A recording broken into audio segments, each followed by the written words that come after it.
en Esto No es Político estamos con Ana María Roura, ella es periodista ecuatoriana en Londres. Hola Ana María, qué gusto tenerte aquí, muchas gracias por haber aceptado esta invitación. No, encantadísima, encantadísima de regresar además a este espacio, a mi ciudad y a conversar con una amiga y una gran colega, una gran periodista de Ecuador. Eso iba a decir, nosotros empezamos, bueno, tú ya tenías un poquito más de experiencia que yo llegué a Teleamazonas, tú ya estabas ahí, era reportera, hace años estoy hablando, yo llegué en 2008, nos conocemos desde entonces, pero luego un poco estos caminos se abren porque tú te vas a estudiar afuera y yo quiero empezar desde el principio hacia atrás, porque ahora tú estás en la BBC en Londres y eso suena como wow, o sea, desde Ecuador suena una periodista ecuatoriana en Londres haciendo un periodismo súper interesante porque haces estos videos que explicas un poco el mundo. Entonces, quiero empezar por eso. Primero, ¿cómo llega una periodista ecuatoriana a Londres?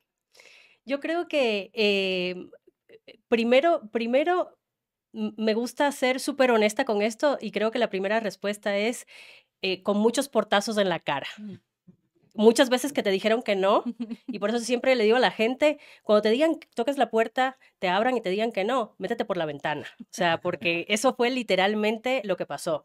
Yo me presenté cuando llegué a Londres en el 2018, estaba trabajando en ese momento para Deutsche Welle, que es la cadena pública alemana, y era la corresponsal ahí, estaba tratando el tema del Brexit, pero la BBC siempre para mí fue como un sueño. Llegué a Londres, aquí está la sede de la BBC, yo quiero trabajar en la BBC. Entonces apliqué un trabajo porque así es, ¿no? Tienes que revisar el portal, a ver cuándo hay un trabajo disponible para ti, aplicar. Entonces me llamaron a una primera entrevista y me fue fatal, no me cogieron, o sea, me dijeron, no, vuelva después, este puesto es Sigue para otra intentando. persona, sigue intentando. Entonces de ahí se abre otro puesto y tengo una amiga que me dice, Ana María, aplica. Y ya yo venía con este miedo, ya apliqué, no me fue bien, me dice, aplica. Y que me parece un consejo súper O sea, válido. vuélvelo a hacer. Vuélvelo a intentar, prepárate, vuélvelo a intentar. Después, y además yo en ese momento decía, bueno, pero ahora tengo esto que es súper seguro, no estoy segura de que quiera cambiar. Y ella me dice, mira, es mi amiga Cristina, que es me encanta y siempre trato de emular la solidaridad que tiene con otras mujeres. Y ella ya trabajaba ya dentro de la BBC y me dice, aplica. Si te dan el puesto, y ahí se verá, y ahí tomas la decisión. Y entonces eso hice y me volví a dar con un portazo en la cara porque me dijeron, sabe que el puesto no es para usted, ya le vamos a dar a otra persona, pero a Segunda vez. usted, segunda vez, pero a usted le vamos a dar la oportunidad de que sea freelance para la BBC. Y entonces ahí es donde hablo de meterse por la ventana, ¿no? Ah, ok, ya bueno, no me quieren de puesto fijo, pero voy a intentarlo como Ujú. freelance. Y llegué a esa redacción con un montón de miedos, tal vez, porque el nombre de la BBC pesa muchas veces, ¿no? Y uno dice, wow, llegué aquí, esto es lo que quería, ¿y ahora qué hago? Prácticamente, ¿no?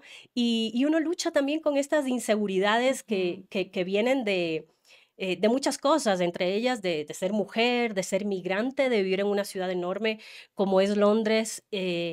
Y que te pone a prueba, ¿no? Mm. Y esa fue una de esas pruebas. Y aquí Pero está poner un poco de contexto, perdón que te corte para la gente, que tú empiezas como reportera aquí. Cuéntanos un poco cómo empiezas, porque es como, a ver, ¿cómo llegaste a Londres? ¿De qué parte nos saltamos? ¿Tú cómo empiezas aquí? Porque tú vivías en Cuba, tú naciste y creciste en Cuba. Y también vamos a hablar de esta idea de ser ciudadana del mundo a ratos, ¿no? Cuéntanos un poco este contexto, tu infancia y cómo te metes en el periodismo hasta llegar allá.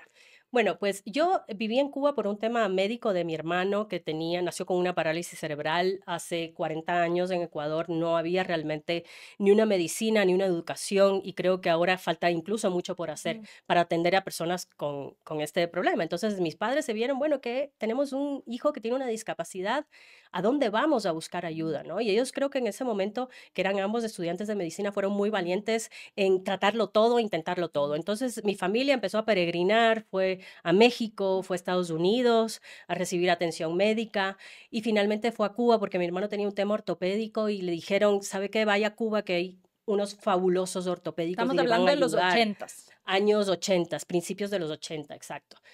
Y llegamos llega mi mamá a Cuba con mi hermano, mi padre también, y mi mamá descubre que mientras operaban a mi hermano con una visa de turismo de salud, iban profesores, porque él ya empieza a estar en edad escolar, Mm. al hospital a darle atención educativa, ¿no? Mm.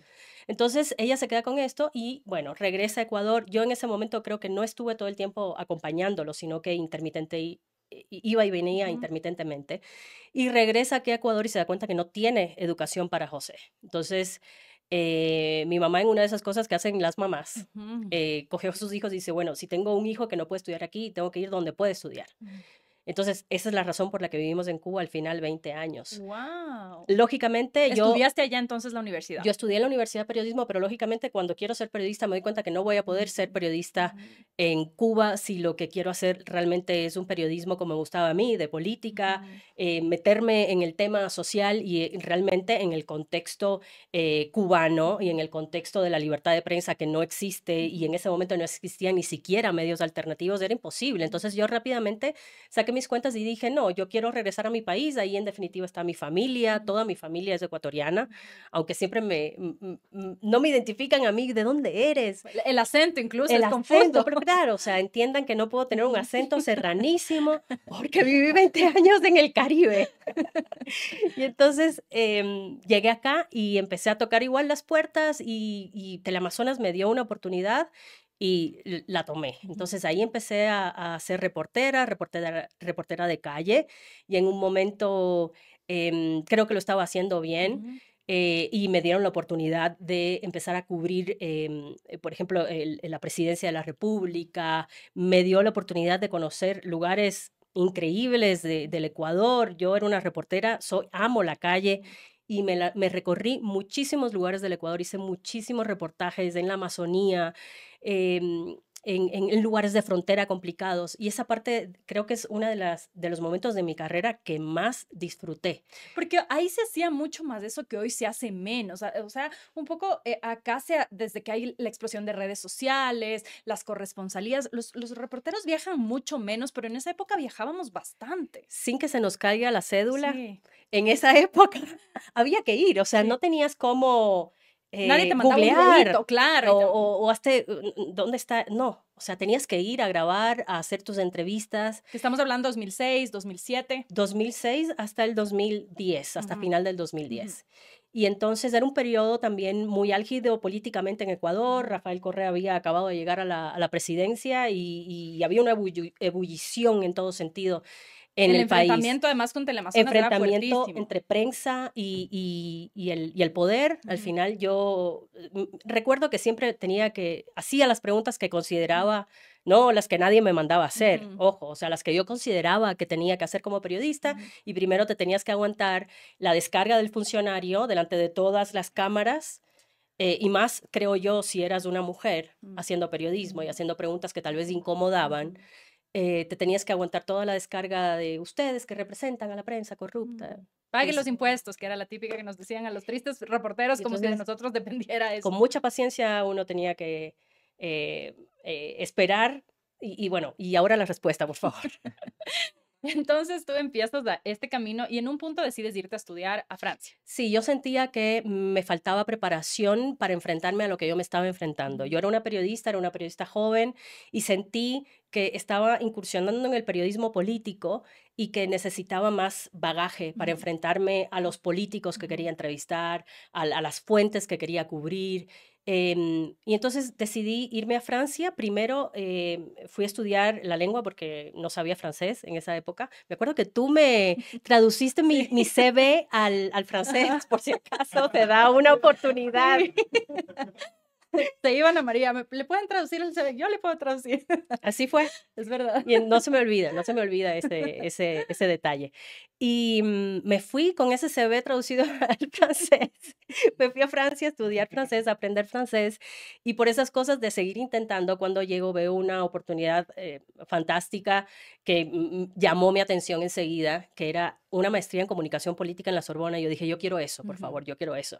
Y me dijeron un montón de gente, no, es complicado, hay pocas plazas, no se ha visto todavía un latinoamericano allí. Yo dije, bueno, pues entonces yo lo voy a intentar. Los muchos no que hay en esos momentos. Exacto, y que te dan más miedo, ¿no? Pero bueno, ahí me hice oído sordo y dije, no, voy a aplicar. Y si no se da, pues no se da. Pero se dio, y entonces ya, para mí eso fue determinante porque eso implicaba que no me iba por unos meses a Europa, sino que me tenía que quedar al menos 2 años a terminar mi maestría. Y en esa época además aproveché para empezar a tender puentes con canales como NTN 24, por ejemplo, y ofrecer mi servicio. Bueno, estoy aquí y puedo ser también una corresponsal, a empezar a encontrar versatilidad más allá de la carrera que había hecho hasta ese momento, ¿no? Y la verdad que me conquistó el trabajo este de contar la realidad de otros para un público de América Latina o para un público de Ecuador.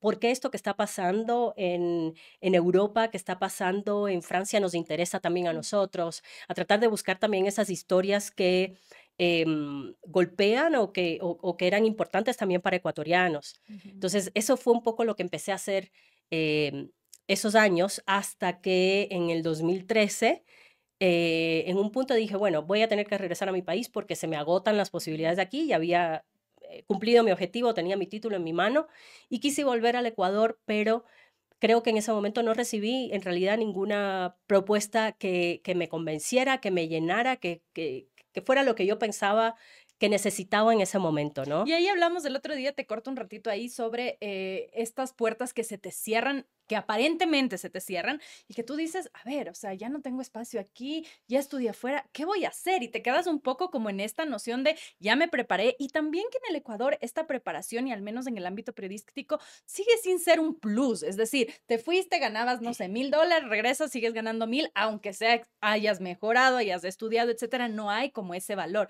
Esta puerta que aparentemente se te cierra en realidad es que se te abre otra. ¿Cómo ves en ese momento estabas preocupada, angustiada de no poder regresar? ¿Cómo vives de ese momento de no, ya tener tu maestría, pero ¿y ahora qué hago? Claro, eso fue exactamente lo que pasó. O sea, ahí vuelvo al inicio y a otro portazo, ¿no? Yo digo, creo que vengo más preparada para hacer más cosas. Sin embargo, no existen las condiciones, no hay las oportunidades para eso. Pero bueno, es lo que tienes en la mano. Ujú. Y lo que pasa es que yo justo antes de venir acá había levantado el teléfono en mi casa en París como último recurso y había llamado, busqué en internet, vi el teléfono de Deutsche Welle, llamé a la recepción y le dijo, por favor, ¿me puede poner con el director de Deutsche Welle en español? No, con Deutsche Welle en español me comunica. Cuando me levanta alguien el teléfono en español, me dice, aló, le digo, por favor, ¿me puede poner con el director? Yo dije, típico que el jefe es un hombre. Entonces me dice, sí, ya le pasamos. Entonces me pasa, me conecta con el director y le dije, ¿sabe qué? Estoy en París, soy periodista, tengo esta experiencia, me gusta lo que están haciendo, esa cadena comenzaba a transmitir para América Latina Ujú. y quiero colaborar con ustedes y me parece que estoy Así de lista para lanzada. hacerlo. Una llamada telefónica. Por eso siempre digo, háganlo, láncense con todas, no esperen a tener un amigo, un contacto, eso funciona, obviamente, pero esta otra también También. funciona. Y me dijeron, claro, hay que ver quién tienes también del otro lado, ¿no? Entonces esta persona le interesó lo que yo le planteaba, no tenían a nadie en ese momento en París, y ya habíamos hecho un par de contactos telefónicos y yo le había mandado un reel de mi trabajo como presentadora, como periodista frente a cámara, etcétera. Y entonces yo regresaba a Ecuador, creo que regresaba a París, perdón, creo que un 4 de enero y un 2 de enero recibo un mail de esta persona diciéndome, invitándome a un casting para ser presentadora de Deutsche Welle en marzo. En París. Exacto, o sea, en Berlín. El casting era en Berlín. El casting era en Berlín. Entonces yo dije, bueno, Para ser presentadora en Berlín. para ser presentadora en Berlín. Pero yo vivo en París y estaba haciendo de corresponsal. Y al final de esta historia terminó en que efectivamente yo regresé a París, trabajé como corresponsal ese tiempo, me fui a hacer el casting y en junio me dicen, ¿sabe qué? Hemos aceptado, usted comienza a ser presentadora de Deutsche Welle en Berlín, la primera ecuatoriana, la única ecuatoriana en ese momento. Para mí fue un momentazo porque al fin como que estaba todo tomando forma, ¿no? Ujú. Yo había pasado años, porque además cuando uno se va a estudiar fuera Ujú. es un enorme sacrificio Ujú. para, digo, yo no soy millonaria, Ujú. entonces es un enorme sacrificio económico para tu familia, para ti. Tratas de hacerlo y esforzarte y encontrar trabajos que te ayuden también a, a mantener, ¿no? Esa vida que tienes. Afortunadamente no tenía que pagar la universidad Ujú. porque era o sea, la Universidad de Sorbona es pública, Ujú. pero vivir en París es caro. Ujú. Entonces, menos mal también tenía todos esos trabajos periodísticos que me iban ayudando, pero yo no veía un camino claro. Ujú. Yo decía, ¿qué es lo que va a pasar? Pero bueno, Y quizá ese punto que insistí. tú mencionas ahorita es como clave, esto de no ver, porque hay un punto en el que uno no ve necesariamente a dónde estás, pero estás haciendo algo, sabes que tienes que llegar a algún sitio, pero no sabes necesariamente a dónde vas. Y creo que es importante que seamos honestos Ujú, con que vivimos esos momentos, ujú, porque a veces decimos, bueno, mira, tiene un trabajo, le gusta, llegó aquí, ahora está en la BBC.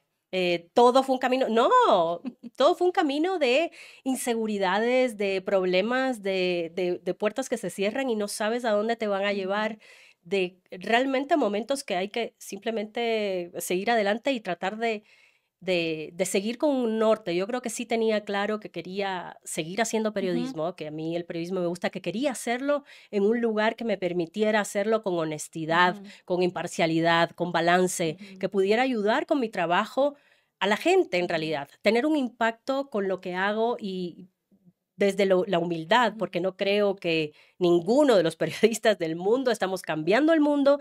Lo que sí considero es que el periodismo es importante para conservar las democracias ujú, ujú, y que en ese sentido, cuando hacemos un periodismo honesto, obviamente eso tiene una repercusión. ujú, Poder encontrar, para mí mi objetivo era eso, quiero encontrar un lugar que me permita hacer un periodismo con el que esté en línea, de acuerdo y entonces cuando se me abre esta oportunidad en Deutsche Welle, pues vi esa oportunidad, ujú. ¿no? Y entonces cuando un poco uno mira en retrospectiva y dice, hay tantos desafíos que se van poniendo en el camino, pero a la vez la gente a veces, y es una mirada romántica que personalmente yo nunca la tuve, yo nunca supe que quería ser periodista hasta que estaba frente a la cámara, o sea, yo no tenía esa visión, tú tenías esa visión desde muy chiquita, a veces la gente dice, yo soñaba con ser médica y ya cuando era chiquita me ponía la bata de médica, ¿tú soñabas con eso? ¿Tenías el sueño de quiero llegar allá? Sí, yo sí quería ser periodista desde chiquita, o sea, de ley. ¿Cómo era?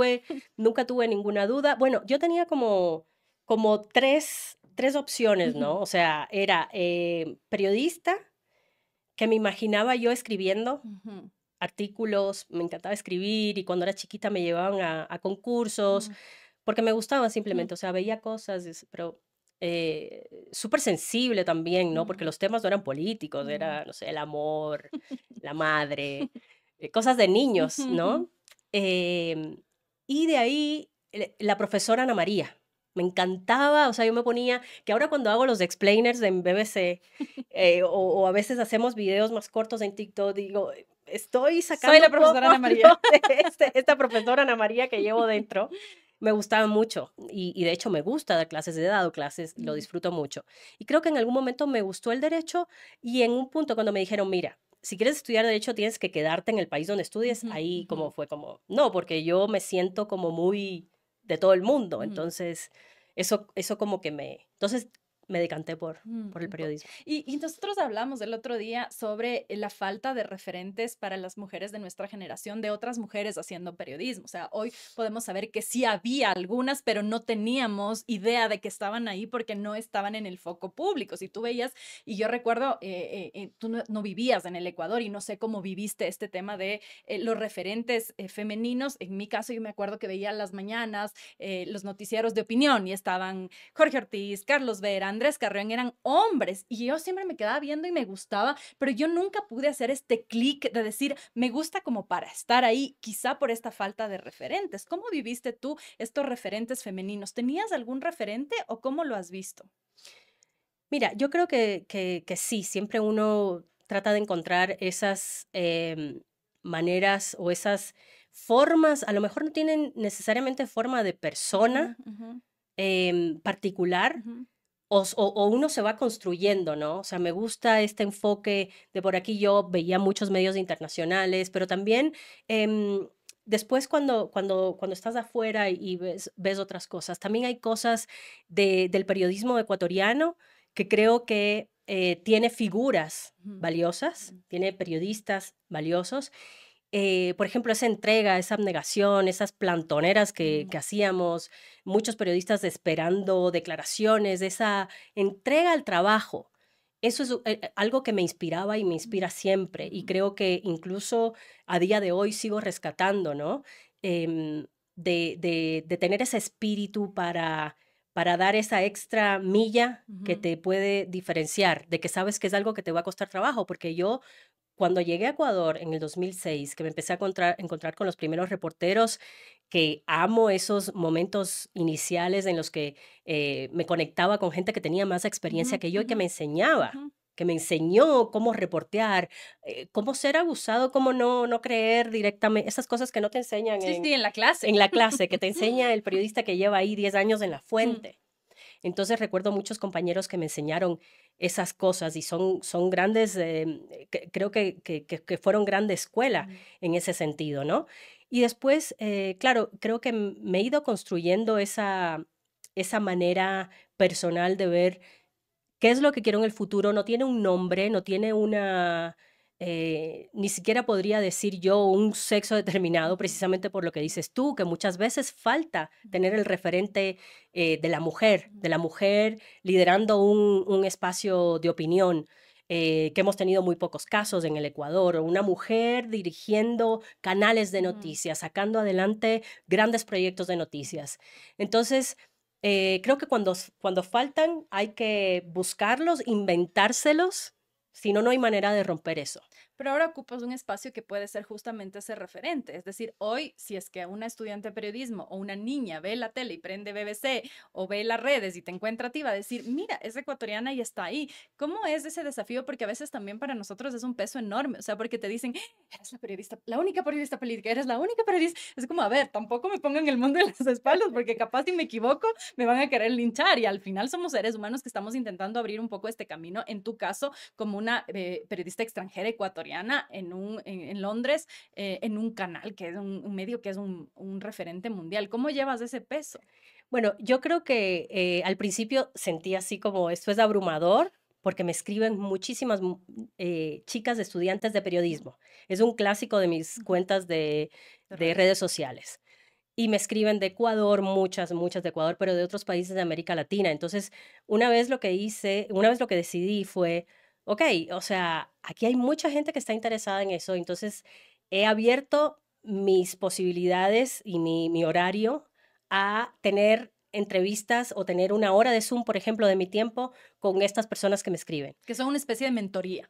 Exacto, lo he Ujú, convertido como un espacio en el que pueda aportarles algo. Entonces me escriben, Ana María, me gusta mucho lo que haces, estoy estudiando periodismo, estoy en primer año y les digo, cuéntame qué tiempo tienes libre la semana que viene y nos hacemos un Zoom. ujú, También me escriben profesores de la universidad y me parece que es otro lugar clave donde ujú, uno puede desmitificar, porque la BBC es un gran medio, pero es un medio que está ahí, es un ujú, servicio público que promueve además la diversidad. Entonces, hay que desmitificar que no podemos llegar ahí. No, sí ujú, podemos llegar ahí, siendo muy realistas también con la situación. ujú, Por supuesto, sabemos el contexto que tenemos. Sí, no todos podemos llegar ahí sí. porque no todos tenemos acceso a educación, que es lo fundamental. Ujú, Pues no puedes tampoco ser periodista si no has estudiado periodismo. ujú. Entonces, aunque bueno, también sí puedes ser periodista.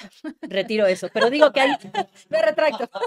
pero digo que hay determinadas cosas que sí soy consciente de que no puedo ir diciendo por ahí, todos podemos llegar, Claro, porque claro. no, Porque sería hay un privilegio y creo que es importante esto que tú mencionas porque exacto, también difícilmente se menciona. Esta idea de sueña, siempre es posible. O sea, sí, hay que partir de un sueño, pero exacto, también, ya mencionábamos contigo, estas transversalidades que hay. O sea, no es lo mismo si eres mujer blanca, británica en Reino Unido, que si eres latina en Reino Unido, que si aquí en Ecuador eres afro, si eres madre o si eres empobrecida, digamos, hay ciertas condiciones que pueden ser una barrera y ahí un poco la pregunta es cómo contribuimos. Y quizá un poco de la respuesta tú le das en esto, o sea, las mentorías, que es un tema súper práctico ujú, de cómo puedes contribuir para que otras mujeres puedan quizá no llegar a la BBC, o quizá sí, no sabemos, pero por lo menos empezar a hacer un camino. exacto. Yo creo que eso, quitar el tema de no puedes, Ujú, no. Inténtalo, es lo ujú, que ujú, diría. O sea, ujú, no le voy a decir a la gente, sí ujú, puedes, ujú, tú puedes, porque hay muchos contextos que ujú, están jugando, pero sí, inténtalo.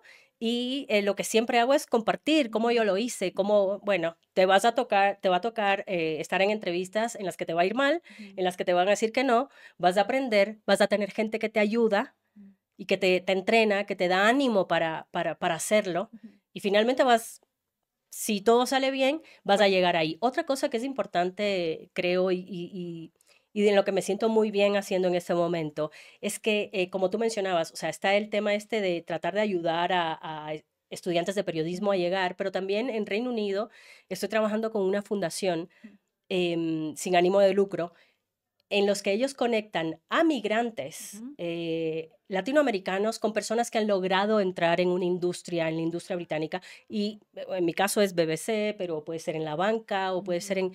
Porque es importante tener ese espacio en el que te dan los tips, cómo lo hiciste, qué fue lo que hiciste diferente, qué es lo que funciona, por dónde puedes ir. O sea, no hay recetas, está claro, pero hay determinadas cosas que creo que sí se pueden hacer y que te ayudan a poder lograr si lo que quieres es entrar en una de estas industrias, Y ¿no? esto nos lleva a un punto que es fundamental y que también comentábamos el otro día, que es el de compartir, porque a veces, y yo te decía que tengo la sensación de que Ecuador todavía es un país tan pequeñito y con tan pocas oportunidades que cada periodista se aferra como si fuera su muñeco de peluche y no quiere soltar su espacio, y eso significa también que puedes no ser generoso con el conocimiento, con el tiempo, que si tengo una corresponsalía, como no tiene, no, hay, no sé, hay 5 corresponsalías, entonces si tengo una, tengo que aferrarme con fuerza y no le voy a decir nada a nadie, porque si no me la van a quitar. ¿Cómo ayudar a quebrar esta idea y cómo potenciar,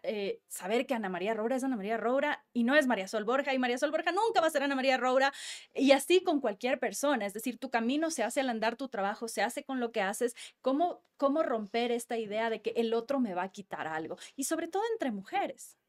Mira, yo creo que esto es universal. El celo es universal y el miedo a perder algo que te ha costado mucho trabajo también puede ser universal.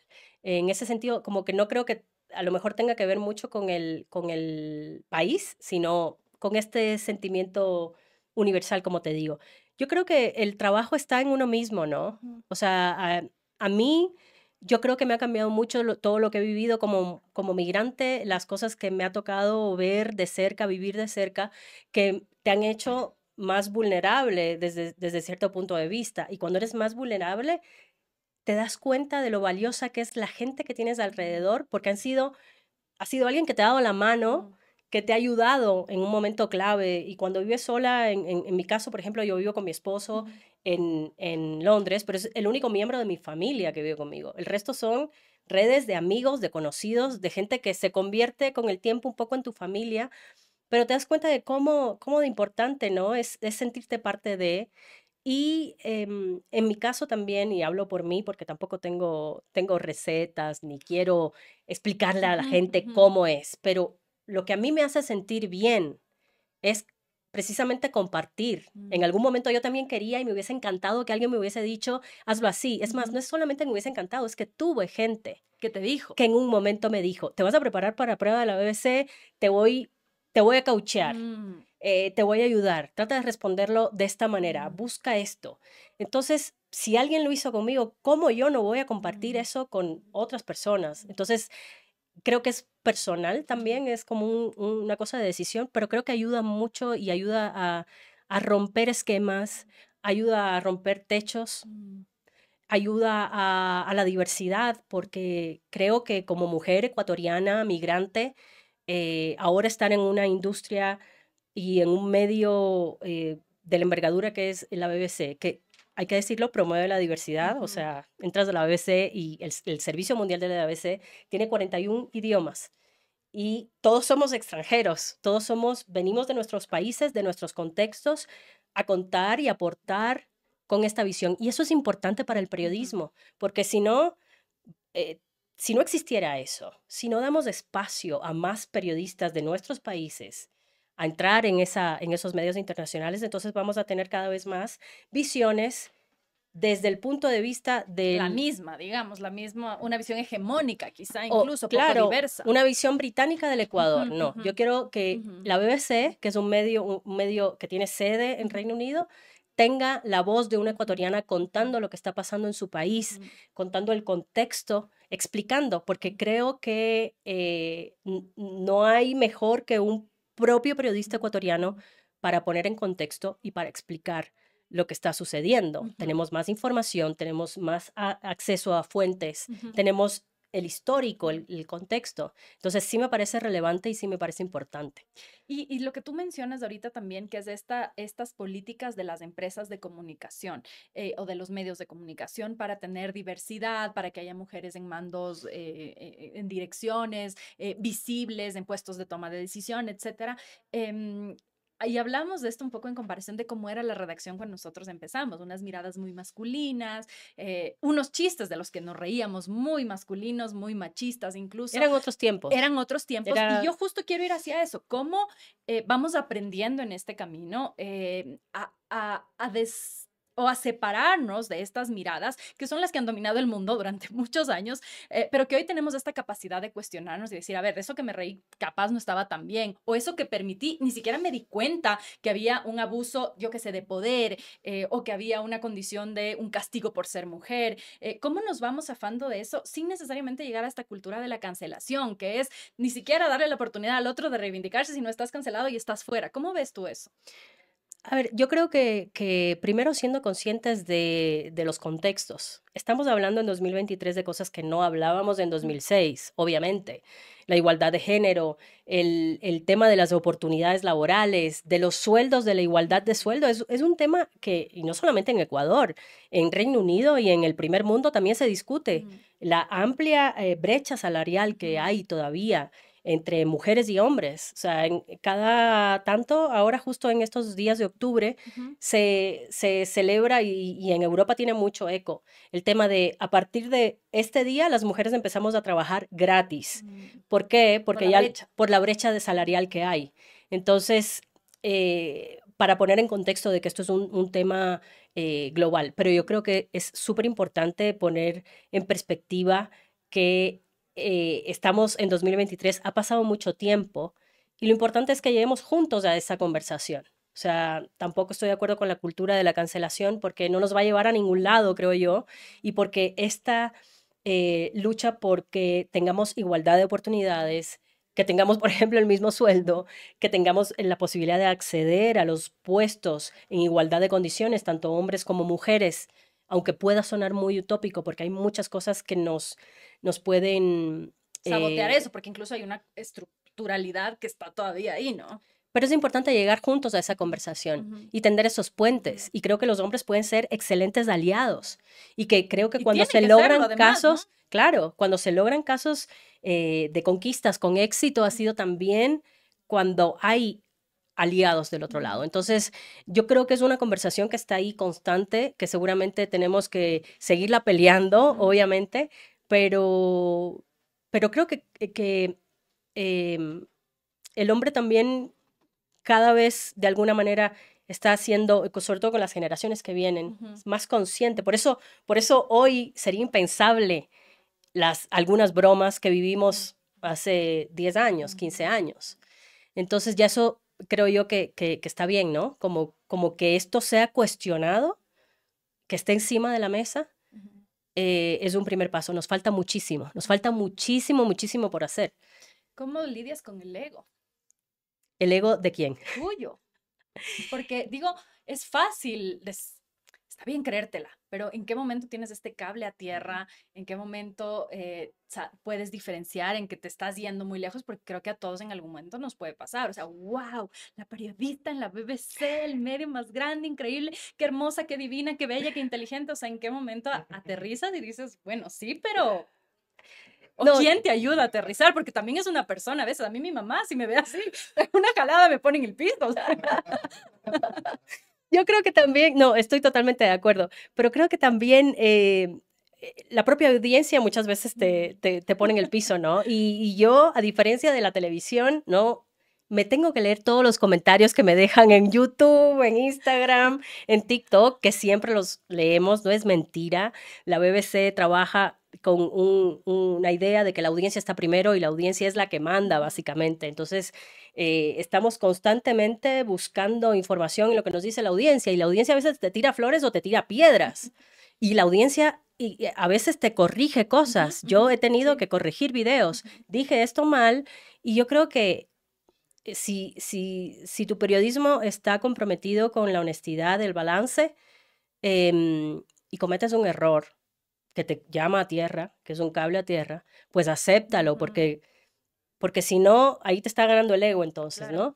Entonces creo que, número uno, la audiencia te pone, te puede subir en un momento y Epa. después te cancela prácticamente. Es bien cruel y las redes sociales son bien crueles, aunque debo decir que en el caso, por ejemplo, del canal de YouTube de BBC Mundo, las redes que tenemos, que también tenemos en Instagram, en TikTok, por lo general son una audiencia que nos quiere Ujú, ujú. y que se ha hecho, que ha crecido, se ha hecho millonaria, cada vez más sigue creciendo, que nos busca mucho en las crisis y eso entonces te llena de responsabilidad enorme. Y yo te digo, por una parte, lógicamente, este trabajo implica un tema de ego, siempre me trato de llamar a capítulo, em, si no me tiran las piedras, pero también yo creo que es importante em, que estoy súper acostumbrada a que nada es inamovible. Ujú. Me ha pasado muchas veces en muchos momentos de mi carrera y de mi vida, y que lo que tienes ahora puede desaparecer en un minuto. Y creo que siempre tengo ese miedo a, a que pase algo, a que haya un error tal vez, de alguna manera, Ujú, que acabe en un minuto con tu ujú, reputación. ujú. Entonces, el cuidado de eso constante, yo creo que cuando me acerco a una noticia, más que con ego, te puedo decir que me acerco con el cuidado de que, por Mm. favor, todo esté bien y Ujú, que los datos estén bien verificados, doblemente chequeados, que varias personas lo miren, porque me da, ujú, en realidad es mucha la responsabilidad que siento. ujú. Y yo creo que eso es importante, que los periodistas también nos responsabilicemos en este mundo que estamos viviendo de fake news, de desinformación, de que hay, es que antes era el problema del acceso a la información, ahora Claro, es que hay sí. demasiado, que hay que ponerle un orden. Y cómo crees tú que los periodistas nos aproximamos justamente a eso que tú dices, a los errores? Porque en un momento los periodistas eran como estos intocables que te hablaban desde el pedestal de la televisión y nunca se iban a Pero eso se equivocar. acabó, el Se periodismo del siglo acabó, por XXI no es de supuesto que se eso. acabó. ¿Cómo nos aproximamos a los errores? Porque yo siento, y ahí tú nos contarás cómo es en Reino Unido, cómo es con un público internacional, pero yo siento que en Ecuador todavía hay este terror de reconocer un error. O sea, si reconoces Mm, el error, te caíste cuando en realidad, desde mi punto de vista, yo comparto contigo. O sea, te humaniza y por qué no te vas a equivocar? Claro que te puedes equivocar y más bien te compromete y genera una especie de vínculo con la audiencia porque, no, se equivocó y reconoció, entonces puedo confiar en esta persona que cuando se equivoque puede reconocer su error. ¿Cómo te aproximas tú a los errores? con mucho miedo, me dan ganas de Esconder. esconderme, no sé, se siente horrible cuando te equivocas, pero lo más importante no es lo que yo siento, sino que esa información esté Ujú, correcta y ujú. que a la gente le llegue la información correcta, porque creo que ahí también hay un cambio de mentalidad. Lo importante no eres tú, lo Claro. importante es el producto, lo importante es la audiencia. Si queremos y estamos comprometidos efectivamente con un periodismo que sirva a la Ujú, gente, ¿no? ujú. Entonces, bueno, si yo tengo que admitir que me he equivocado, pues no me gusta, estoy pasándola muy mal, me siento mal conmigo misma, Ujú. me doy un montón de latigazos que mi jefa siempre dice, bueno, tranquila con los latigazos, o sea, dale suave, Diste dale dos, el suave. tercero déjalo aparte. Exacto. Sí, yo creo que las mujeres somos Ujú, de ujú, latigarnos mucho, pero yo me los doy, o sea, no me gusta, me parece, pero lo que sí me parecería peor es no admitir que te ujú, has ujú. equivocado, no corregir, porque estás en todo caso mintiendo o no mintiendo, pero no siendo fiel a la realidad, ¿no? Ujú. Entonces estás haciendo mal tu trabajo. ¿Y cómo maneja sus afectos una periodista que tiene a toda su familia acá? O sea, estás con tu esposo allá, pero toda tu familia está acá. Además, ya has vivido en varios países, en Alemania, en Francia, en Japón, en Cuba, y ahorita tu vida está allá. ¿Cómo manejas esos afectos desde lejos? Eso es lo más difícil. Eso es muy, muy difícil. O sea, a veces también como hasta compartir, ¿no? Estas cosas que yo realmente, no es que yo camino por la calle en Londres y la gente me para a pedirme, nada, o sea, soy una persona súper anónima en Londres y me encanta.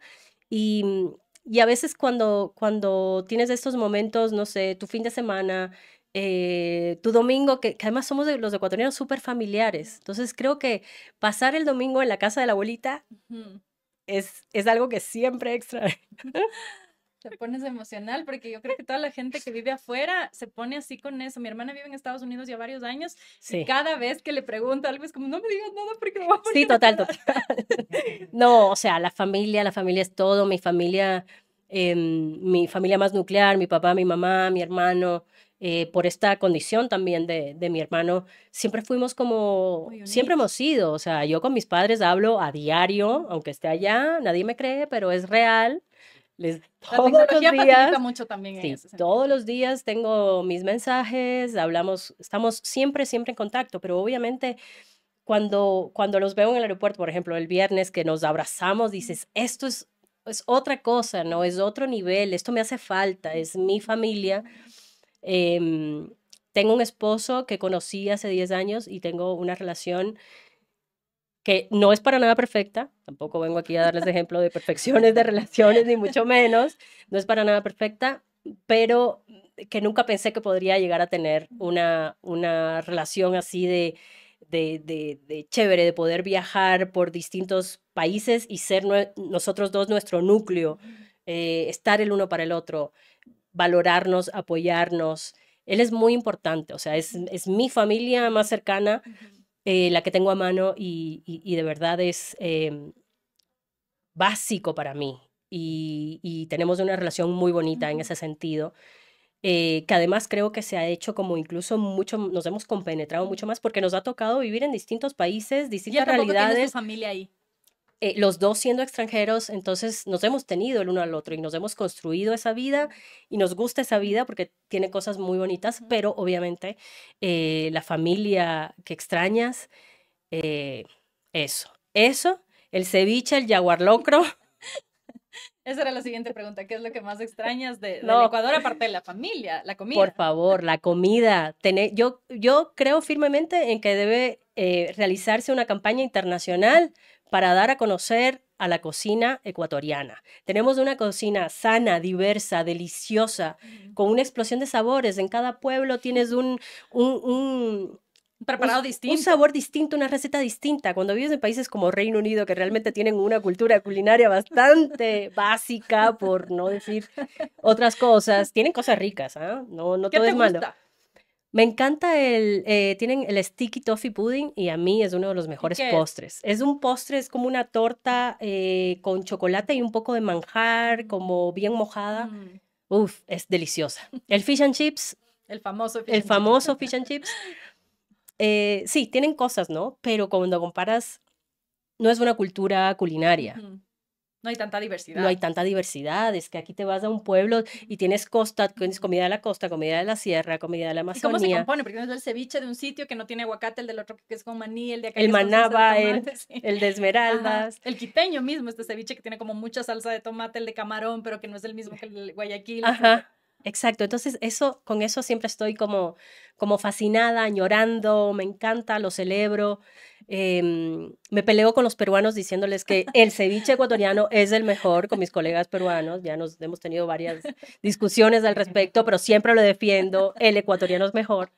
Em, ¿Y pero te sí, llevas alguna golosina cuando vienes acá? Porque yo veo típico la gente que se lleva los manichos, no sé, que te llevas algo cuando te yo vienes. me llevo chifles para mi marido, que Me es un gusta. fanático de los chifles ecuatorianos. Me llevo chocolate, que somos fanáticos. Em, ¿Qué más me llevo? Café. Ah, el El café. café nuestro es como espectacular. Yo cuelo café en Londres y le doy a las personas a probar y se quedan Les maravilladas de dónde encanta. sacas café ecuatoriano. Publicidad de paso. Sí, no, es que tenemos cosas Sí, maravillosas, o sea, sí, somos un sí. país precioso, un país con mucho que dar, con mucho que aportar, con mucho que mostrar. Eso, y cuando estoy fuera me siento súper orgullosa y cuando vengo a Ecuador reivindico eso, digo, mira esto, o sea, ¿quién tiene en las mañanas de este paisaje con el pichincha? Nos levantamos con el pichincha adelante. O el Cotopaxi despejado, estos días que he estado despejado, ves el Cotopaxi hermoso. Y esto que tú mencionas es como la contracara de lo que hoy se está viendo a nivel internacional del Ecuador, que es, se ha vuelto una noticia y a los periodistas que estamos aquí, de repente todo el mundo te empieza a buscar porque todo el mundo quiere una opinión, un análisis, un contexto de este asunto, sobre todo el incremento del crimen organizado y la violencia en las cárceles, etcétera. Tú me decías que vuelves al Ecuador a los 4 años. ¿Cuál es tu percepción el momento en el que llegas del aeropuerto, transitas por las calles, haces cobertura? ¿Cómo te sientes viendo el Ecuador? El último tuviste en 2019. ¿Cómo le ves al Ecuador del 2023? Bueno, el cambio es radical. O sea, la escena de domingo, día electoral, 9 de la noche, la avenida Amazonas, que es una de nuestras avenidas que solía ser de las más activas, vivas, llenas de comercios, negocios, restaurantes, era una avenida fantasma. Eso me da profunda tristeza. O sea, em, realmente fue un poco choqueante, ¿no? Como aterrizar eso que has estado escuchando todo el tiempo, la inseguridad, el aumento del crimen, el récord de violencia del 2022. Digo, esto es lo que está, este es el resultado. Además, obviamente, de principalmente las trágicas muertes que hemos tenido y tal, pero cómo eso ya está cambiando la dinámica de la ciudad, de cómo la gente vive. Y eso es triste, ha sido triste de ver en una ciudad que amo tanto, que me gusta tanto también por esto de vibrante y de que puedes tener como tus planes, tus típicos, tomarte un café, irte a tomar las hallullas del centro de Quito. Me acuerdo que la última vez caminamos con mi familia, nos fuimos a una vuelta por toda la ronda, que estuvo hermosa, y yo no sé si eso en este contexto que estamos viviendo sigue siendo posible. O sea, también fui al centro histórico y y lo vi, ¿no? Vi que está más complicado caminar. Y digo, qué pena porque tenemos el centro histórico mejor conservado de América Latina. Una de las joyas de nuestro país es ese centro histórico que es hasta patrimonio del UNESCO. O sea, y verlo así realmente me ha dado tristeza. Yo confío en que las cosas cambien, que tenemos que salir de esto porque eso es lo que los países hacen, ¿no? Ir hacia adelante, es lo que debemos hacer y por lo que debemos trabajar. Pero eso ha marcado muchísimo em, mi estancia aquí, ¿no? Ver cuán diferente la ciudad se mueve, cuán diferente la gente, cómo lo vive, pero también hay una percepción, ¿no? Claro. Cuando ves... A mí no me ha pasado nada hasta ahora, llevo 5 días y me he recorrido bastante la ciudad, pero la percepción también es importante porque es lo que Y la gente se siente como con miedo, ¿no? claro, donde quiera que llegas, ¿no? Ten Estamos cuidado. conversando el otro día, el auto, tus padres te dicen cuidado por aquí, guarda el teléfono, no. Entonces ya todas esas cosas como que van sumando y claro, no es algo como que agradable, ¿no? De vivir, sobre todo para las personas que están aquí todo el tiempo. Y cuando ya piensas en regresar y se te acaban los días que estás aquí, porque viniste ahora por la cobertura electoral, em, ¿qué es lo que piensas cada vez que te vuelves a ir? Ahorita lo que pienso es, no me quiero demorar tanto en regresar. Mm, Creo que fue muy duro por distintas cosas. Tuvimos una pandemia, por H o por B no he podido regresar, pero creo que lo primero que pienso es, no quiero demorarme tanto porque yo soy tanto este país a pesar de mi acento, de mi mujer de mundo y de haber vivido en varios países, etcétera, etcétera. Soy muy ecuatoriana, soy ecuatorianísima, me siento súper orgullosa de ser ecuatoriana.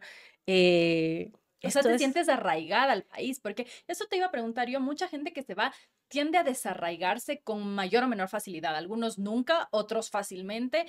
¿Tú cómo vives ese arraigo o ese desarraigo hacia el país? bueno, no te voy a decir que es evidente que migras y después de 10 años no, el desarraigo Ujú, es ujú, real, ujú. porque tu círculo ya no es solo, tengo amigos ecuatorianos en Londres, conozco a gente ecuatoriana, me muevo también en círculos porque busco ese contacto Ujú. con América Latina y con Ecuador. Pero ya te vas permeando y digo yo también enriqueciendo de otras culturas. Mi marido, por ejemplo, es mitad mexicano, mitad francés. Mis colegas son de todas partes de América Latina y somos un equipo impresionante, increíble, nos llevamos súper bien. Y poco a poco vas incorporando cosas de todos los lugares y eso inevitablemente probablemente te va desarraigando y alejando un poco, ¿no? Ujú.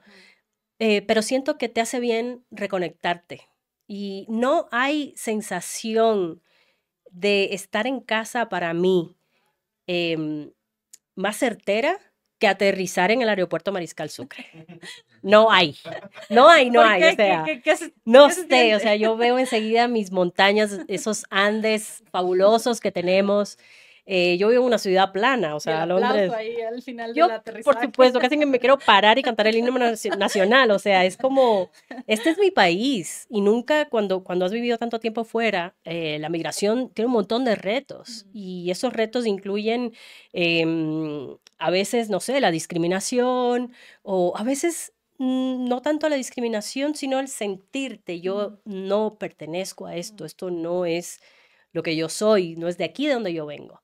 Y uno aprende a sobrepasar ese sentimiento, ujú, pero ese sentimiento siempre va a estar ahí, ¿no? claro.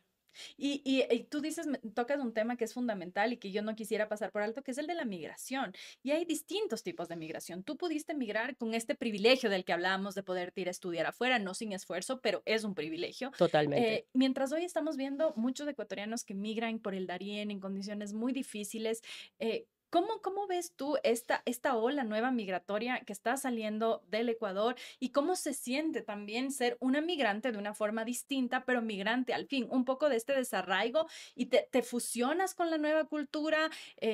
¿Cómo se siente? ¿Tu familia te va a visitar con cierta frecuencia? ¿Cómo se vive el día a día siendo foránea? Porque además probablemente vienes aquí, tampoco eres del todo ecuatoriana, Ah, no, ¿no? claro, ya Ni uno de aquí ni pierde de este. allá. Bueno, a ver, ¿cómo lo vivo yo? Sí, mi familia, mi mamá sobre todo va muchísimo a Ujú. visitarme. Ella me va a ver donde quiera que yo, yo esté, ella va a visitarme. Y ha sido una de las cosas más felices de migrar, en mi opinión, en mi historia personal, que mi mamá pueda O sea, ha ido a Alemania, a Francia, a a Japón. ¡Qué Japón, a bien! Reino Unido, ¡Qué ya bueno! 2 veces, va a ir próximamente. Ah, Y entonces como eso me encanta, ¿no? Que mi familia también tenga contacto con otras partes y con lo que hoy es tu vida, ¿no? y que O lo en su viva momento desde es tu una vida. perspectiva que no es como cuando vas de turismo, Claro. sino que yo, como he vivido ahí, Ujú, pues puedo dar otra visión, ujú, a lo mejor menos romántica, ¿no? Porque no es todo, ay, todo es bonito, la postal, ujú. lugares maravillosos de Europa y tiene, siempre cuando va la gente trato de enseñar todas las caras, ¿no? Ujú. O Los matices que hay, no solo. que todo no es belleza y color Ujú, de rosa, obviamente. Em, y me preguntabas otra cosa también, ¿y qué pasa cuando ves a los migrantes? Y yo creo que cuando te haces migrante, em, cuando ves a otra persona migrante, es como enseguida conectas. Obviamente mi migración fue en otro ujú, contexto, ujú, ujú, no estamos hablando del, ujú, pero hay un sentimiento de conexión. ujú, ujú, De alguna manera tengo idea de un proceso que van a vivir que ujú, no va a ser igual, ujú. pero sé lo que va a implicar. El estar lejos de la familia, el estar lejos de tu país, el vivir con la preocupación. Yo siempre estoy pendiente de mi teléfono a la hora que sea porque uno desarrolla esta paranoia de a mis papás les va a pasar algo, sobre todo cuando vives fuera de un país en el que están pasando tantas cosas violentas y realmente graves, ¿no? Entonces, si tu mamá, estás en Londres, tu mamá te dice, voy al banco, Dios mío santo, o sea, mándame un texto cuando regreses, estás pendiente. Ujú, Vivir con esa zozobra, ¿no? ujú, Entonces, sabes que estas personas que están empezando o sea, están camino a algo que no saben si van a lograr en primer lugar, y eso también me da tremenda tristeza, ¿no?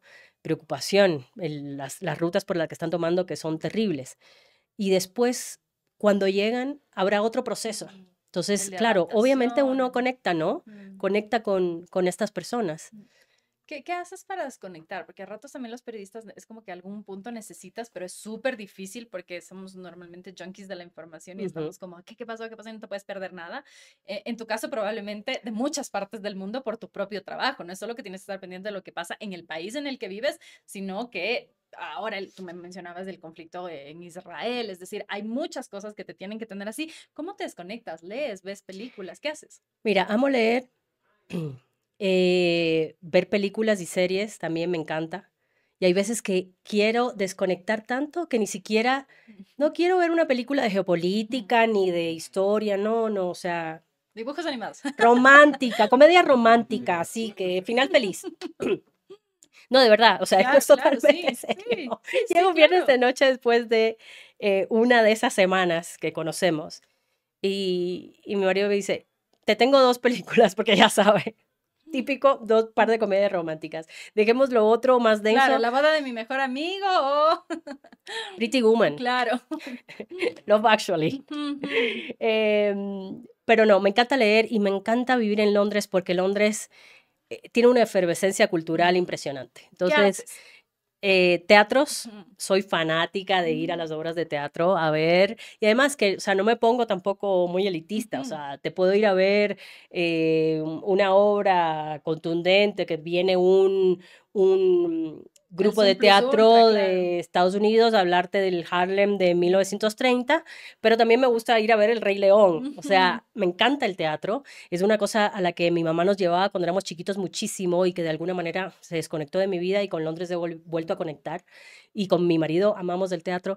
Londres tiene el West End, que es como el Ujú. Broadway de Ujú. Londres y es algo que vives muchísimo, con unas entradas además que es otra cosa, Accesibles. accesibles. Entonces puedes consumir cultura Ujú. y no necesariamente No que... está solo para las élites. Exacto, hay entradas carísimas Claro, y hay pero hay para entradas, todos, digamos. exacto, todos podemos compartir. Ujú. Eso amo, Mm. amo eso Y de es un que privilegio enorme eso, porque en Ecuador es difícil todavía el tema de la cultura, ¿no? exacto. En los museos gratis. Ujú. Me encanta ir a la Tate Modern, la galería Ujú. de arte contemporáneo en Londres. Tiene exhibiciones Ujú. impresionantes y siempre como que te están alimentando el cerebro Ujú. y también sacándote, ¿no? La última exposición que fui fue la de Marina Abramovich Ujú. en Royal Academy. Ujú. Espectacular, o sea, una retrospectiva de ella que no, que me encanta como artista plástica, pero que no, nunca había visto una retrospectiva y, y eso, muy, muy a la mano. Entonces, un fin de semana para mí es naturaleza, porque tengo la suerte de vivir al lado de los bosques, me voy a caminar con mi marido, mi perrita y cultura. Y eso me encanta de la ciudad donde vivo. ¿Y qué son las cosas que te duelen? Porque también con el periodismo uno se endura, pero a la vez se fragiliza. Porque por un lado te enduras porque cubres tantas cosas, historias dolorosas y tal, pero también te vuelves muy frágil y un poco, voy a redondear la idea con lo que tú decías al inicio, no por la idea de cambiar el mundo, sino que a veces también puede ser frustrante esto de que denuncio, cuento lo que pasa y al final no cambia nada. ¿Cómo, qué cosas te duelen todavía mientras haces periodismo? Creo que me duele muchísimo, me ha dolido muchísimo, muchísimo ver las guerras en vivo e en directo a las que estamos asistiendo ahorita. Ujú. Eso es algo que no me quiero acostumbrar a Ujú. normalizar. Y recuerdo una conversación cuando pasó cuando estalló la guerra en Ucrania en febrero del 2022. Estuvimos, o sea, primero te sumas a la vorágine informativa y que lógicamente te pones en un estado de adrenalina, de, ok, pasa esto, tenemos que responder a las preguntas, tenemos que ayudar a poner contexto, es un conflicto, en fin, pero me Ujú. acuerdo que al final de la semana me senté con mi jefa y fue así como, me puse a llorar. Ujú. O sea, y le dije, uno, me siento súper tranquila, privilegiada de que esta guerra la esté cubriendo desde un medio como BBC y como BBC Mundo, que creo que para cubrir una guerra estaba, eh, estaba en el lugar en el que me sentía bien conmigo, que me Ujú. permitía Ujú. eso, Ujú. mostrar el fenómeno desde varios ángulos, tener acceso a fuentes que son importantes y que me permitan explicar mejor esto. Nosotros en BBC tenemos 41 idiomas, como te Ujú. decía, y entonces los ucranianos, tenemos un servicio ucraniano, tenemos un servicio ruso, vamos a ambos, son periodistas, colegas a los que les Ujú. preguntas, Ujú. ¿cómo explico esto? Ujú. ¿Cómo explico? Entonces, estar ahí para mí era un privilegio porque era un acceso a poder contar las cosas Literalmente en primera fila. exacto. Entonces, pero me desmoroné porque le digo, qué duro esto que estamos contando y que está pasando. Yo estoy aquí ahora, pero sé que mis colegas que están haciendo un trabajo impresionante con la cobertura de Gaza a Israel, Ujú. es un reto enorme y ver esas imágenes te siguen. A mí no quiero acostumbrarme, quiero que me siga doliendo y quiero que es humano que somos a pesar de que estamos confrontados todo el tiempo a eso, que siga llamando mi atención y me siga movilizando, Ujú. porque eh, eso, somos humanos y creo que nunca puede pasar desapercibido algo como una guerra o también como incluso la violencia que va Ujú. dejando Ujú. lo que está viviendo el Ujú. Ecuador, por ejemplo. O sea, que no lo normalicemos. El momento que lo normalicemos creo que es peligroso. Tú dices que eres muy llorona. ¿Cuándo fue la última vez que lloraste? ¿Por qué? Hace un ratito contigo. Moco tendido. ¿Qué son las cosas que te hacen llorar? ¿Por qué lloras? Ay, bueno, creo que, sabes que no, yo no soy de lágrima muy fácil. Creo que hablar de mi familia y pensar en mi familia y en momentos en los que quisiera decir, quisiera estar aquí con mi familia y no los tengo es muy duro. Y esos momentos como de sentir esa soledad, ahí creo que lloro también. Y, luego también con cosas que a lo mejor quieres y no llegan. em, Eso también es un tema complicado para mí, ha sido un La tema complicado para frustración, mí, ok, de el manejo de la frustración, frustración. el manejo de la frustración o de no tener toda la paciencia que requiere un momento, em, o simplemente como muy tristes. Por ejemplo, yo hace muchos años estoy luchando por ser mamá y no lo he logrado, y he pasado en ese proceso por muchos momentos que ya contaré en su debido momento muy pronto, públicamente, Pero pero qué bonito que toques de esto, porque eso, yo sé que ese es un tema bien privado y yo no lo sabía, por ejemplo, es muy privado y es una cosa que todavía no se habla, o sea, esta dificultad de las mujeres que quieren tener hijos, porque hoy hablamos mucho de las que no quieren, lo cual me parece maravilloso. Yo celebro cuando oigo una mujer con esa claridad de decir, yo no quiero ser madre, es como, wow, qué bien, esa claridad es tan necesaria, porque cuando tú eres mamá y yo que soy mamá, la maternidad te parte, te destruye y te reconstruye, te quiebra,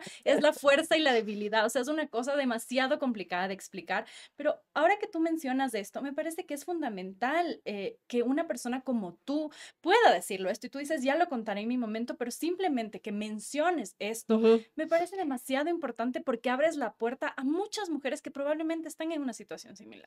sí, y, por ejemplo, hay muchas cosas de este proceso que son dolorosas y que vienen de la sociedad, porque la sociedad Mm. espera que seas madre, como yo también espero, he esperado ser madre.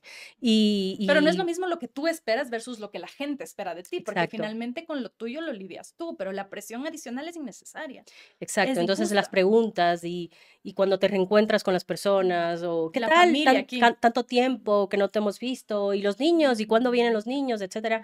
Entonces esas cosas creo que en algún momento ya me he hecho de una coraza impresionante. Ya, mira, te estoy hablando de este tema y no se me ha ido una lágrima, pero creo que en muchos momentos ha sido bien duro y, y por eso creo que es importante hablarlo y estoy trabajando para eso. Muy Mm. pronto, muy pronto. No puedo decir más. Muy bien. Yo voy a ir ya terminando, pero a mí sí me parece importante que es también esta parte de mostrar esta vulnerabilidad que tú has podido mostrar y que es importante cuando es una figura que se tiende a endiosar y es fácil que a las personas que tienen algún nivel de exposición pública se les endiose y no, la Ana María tiene la vida perfecta, o sea, vive en Londres, está casada, dice que le va hermoso en su relación, o sea, tiene todas buenas, o sea, no tiene ni una mala. Y yo siempre digo que hay una característica que todos tenemos que es nuestra mayor luz y nuestra mayor oscuridad. ¿Cuál es la tuya? Creo que mi mayor luz es mi perseverancia, mi capacidad para levantarme. Eso me da una fortaleza, creo, enorme y me ha dado fuerza y me ha dado, creo que, muy buenos resultados. O sea, y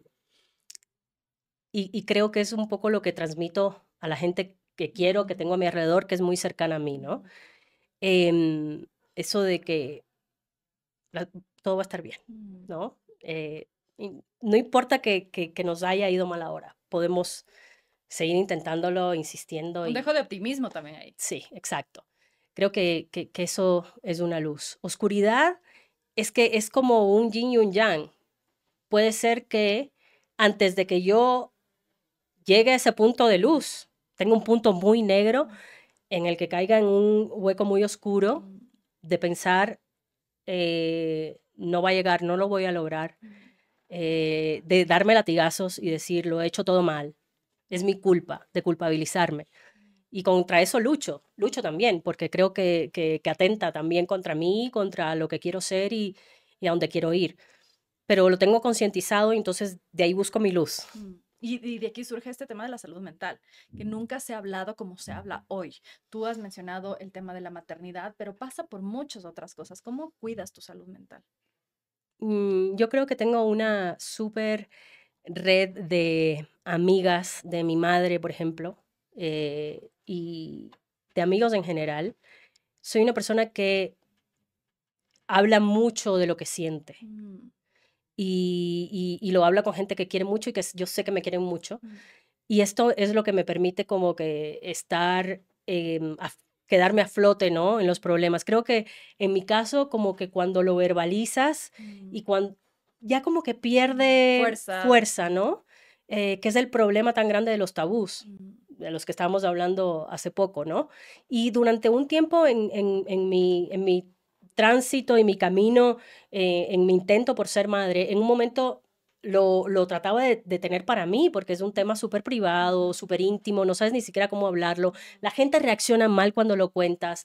Entonces, primero te cubres y me di cuenta que eso me estaba haciendo mal, porque en realidad de naturaleza lo que me viene bien a mí es hablar, exteriorizar, conectar con la gente, hablarlo con la gente que me quiere. ujú. Y eso fue lo que hice. Mm, qué bien. Y una última cosa que te quería preguntar es, ¿cómo con todas estas cosas que hablamos, con todas estas cosas que un poco empiezan, salen y que no han sido tradicionalmente temas de los que se habla? O sea, un tema importante nunca ha sido la maternidad. Y yo muchas veces y con muchas invitadas he hablado con asambleístas que tienen hijos y que qué difícil es y cómo Mm. empatarlo uno con lo otro. ¿Por qué tú crees que es importante también poder transparentar esta otra parte de los seres humanos, que es la oscuridad, la dificultad, el dolor? Creo que si no, nos estamos engañando todos y no nos ayudamos, porque el hecho de ser como más honestos, transparentes con estas partes, con estos desafíos que tenemos, em, nos ayuda a no sentirnos solos en primer Mm, lugar, ¿no? Como, mira, me está pasando esto, es humano, le puede estar pasando a miles de personas. Como que cuando lo silenciamos estamos ocultando la realidad, le estamos poniendo maquillaje, estamos convocando a que otras personas no se sientan identificadas, incluso se ujú, sientan mal porque, claro, como esta persona así lo muestra todo perfecto y entonces yo quién soy, entonces lucho también contra eso y creo que mostrar nuestras vulnerabilidades, como lo queramos hacer, tampoco, o sea, ujú. ¿quién No es soy yo para obligatorio decir tampoco ponerlo ahí, de quién claro, soy yo para decir qué claro, es lo que la claro, gente claro. quiere mostrar o no? Pero en mi caso particular, mostrar los desafíos en muchos sentidos que he tenido y no mostrar todo como un camino de rosas, me ha ayudado a sentirme bien conmigo, ser honesta conmigo, que creo que es súper importante para mí, que la gente me vea como soy realmente, como quiero que, que al final me perciban, Mm, que es una idea real de lo que soy. mm, Eso me hace bien a mí. Seguramente hay mucha gente que busca otras cosas y que no es lo que le viene bien. Pero para mí es importante y mucha gente cuando yo he hablado de este tema en círculos más ujú, privados, por ejemplo, entre mis amigas, entre gente de colegas de trabajo, mi generación, me han dicho gracias por contarlo porque me identifico con esto. Entonces, ya ahí podemos empezar uno, quitarle peso, ujú. ¿no? Y qué hacemos juntos, qué nos puede hacer bien, ¿no? Para estar mejor en ese sentido. ¿A qué mujeres admiras? ¿A qué mujeres admiro profundamente a mi madre? Mi Mm, madre con 24 años se enfrentó a un bebé discapacitado siendo estudiante de medicina, a un cambio de vida tremendo que implicó para ella separarse de su familia, a la cual es muy unida, y todo lo que hizo, toda su inversión física, personal, em, en todo sentido, por tratar de solucionar este tema tan vital para nuestra familia, me llena de una admiración impresionante, su tenacidad para luchar contra la adversidad, sacarnos adelante e incluso llevarnos al teatro el fin de semana en Cuba, mm, hacernos crecer en ese ambiente es una cosa impresionante. De ahí admiro a las mujeres que contra todo pronóstico mm, logran ocupar esos asientos que mm, merecemos. O sea, que sabemos que no están todas las condiciones para que eso suceda, pero que van de lleno y lo logran. No quiero decir nombres en Entiendo específico, totalmente. creo que hay muchísimas, Ujú. ¿no? Pero eso para mí es súper admirable. No quedarnos como en solo el hecho de reflejar que no están todas las condiciones para lograr algo, Ujú. para que estemos ahí, sino que están en esa mesa y están ocupando ese puesto contra todo pronóstico. Yendo a Entonces, por ello. exactamente, Ujú. con fuerza y que lo hacen y lo hacen con sus defectos, con sus Ujú. virtudes, con su eso, pero están ahí, llegaron. Y yo creo que eso siempre es inspirador. Te agradezco un montón por haber venido, te agradezco un montón por haberte abierto tanto, por habernos contado cosas que son personales y por compartir esta mirada, porque creo que el hecho de tener una mujer en el espacio en el que tú estás es fundamental para otras mujeres, para otras niñas, para otras adolescentes que probablemente te vean y ahora quieran ser como tú. Así que muchísimas gracias por haber venido. Es un honor que hayas estado aquí y es un gusto haber podido conocerte en un inicio y que sigamos andando juntos en este camino del periodismo. Muchas gracias, María Sol, que así sea. Vamos por más. Gracias.